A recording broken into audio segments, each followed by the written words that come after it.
नौशरा फिरोज मां ज़ाहिद हुसैन खोखर की रिपोर्ट आहे त सिंध के नाले वारे फनकार अलन फ़कीर की 26वीं वसी सिंध अदबी संगत शाख नौशरा फिरोज के नेशनल प्रेस क्लब नौशरा फिरोज में अल्लाह वारे चौक ते वॾे जोश ऐं जज़्बे सां मल्हाई वई। प्रोग्राम की सदारत मुख्तियार मेहमान ख़ास सिंध बार काउंसिल जो मेंबर अब्दुल सत्तार लोरानी एजाज़ी मेहमान में मोहम्मद यूनुस राजभर सदर प्रेस क्लब सीनियर वकील इशफाक अहमद तगड़ ज़ाहिद अली रिंद हो।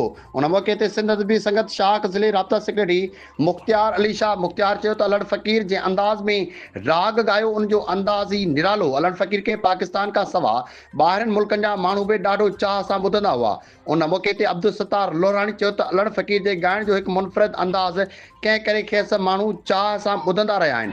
ज़ाहिद रिंद जो वधीक चवणो त अलन फ़कीर जहिड़ो आवाज़ अंदाज़ भले केतिरा ई फनकार थियनि पर उन जहिड़ा न थींदा।